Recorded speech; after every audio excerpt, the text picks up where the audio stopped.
In this lecture we will see how we can use mocks to test external dependencies. We are again at our plain old example with a post with comments. This post, as soon as it loads, we see the post and also its initial comments. We get these comments from a external file. So I've created a data service that returns a promise of some code. These are some manually handwritten comments, but let's pretend that this is an external service. Let's see how we can use mocks in order to test this code. The code is fairly simple, and if we look at the implementation is happening, or the loading of the initial comments is happening inside a useEffect hook. So when the component is mounted and it is loading, at some point very early into the logic, also the useEffect function will be called, and this function will get the initial comments of this post.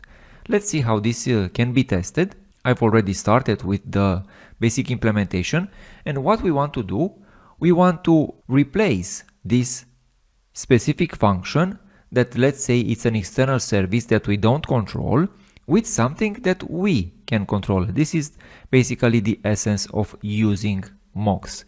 And how we can do this? First of all, we need to somehow rewrite the logic inside this data service class or function or whatever.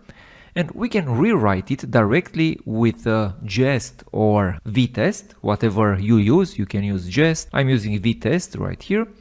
And we have the option to do a mock. And first of all, in order to rewrite this implementation, we first need to provide the path to our module.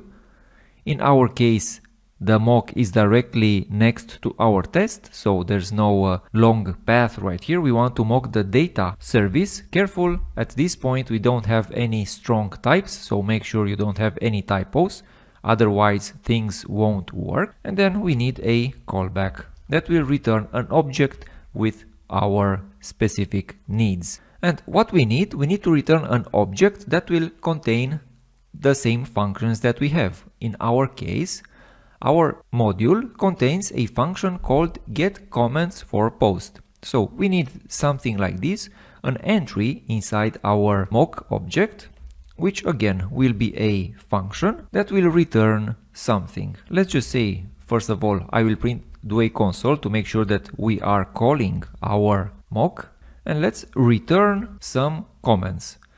In my case, these comments are objects. Yeah, careful about the syntax right here. We need to return one more object. In my case, comments are objects with a content entry. Let me call this cool1, and let me return also another content, maybe cool2, like this, and format this a little. That's great. So basically at this point we have written the logic inside this getCommentsForPost with our own implementation, which we can control and test. So at this point we can write some expectations from our code. First of all, we need, of course, to render our component, and we can render it with the render function from a React testing library. We want to render a post. Let's give it a content. Let's give it an ID, 1, 2, 3, and also a user. I won't assert this. We already did this countless times. What we care about is to check if the initial comments are loaded. This is the essence of our test.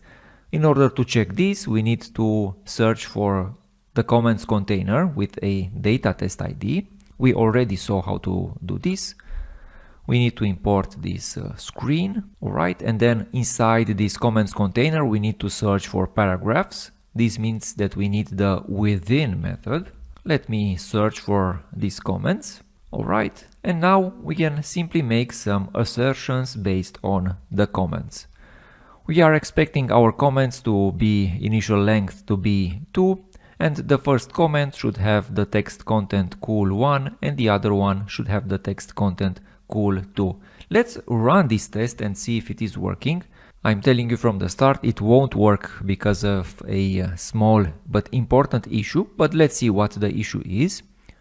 Let me run this test. Alright, and the test failed And it tells us that it's unable to find our elements because the contents are not loaded. Even the error code gives us a little hint on what's wrong. It tells us that when we are updating React state inside our code, we should use this act.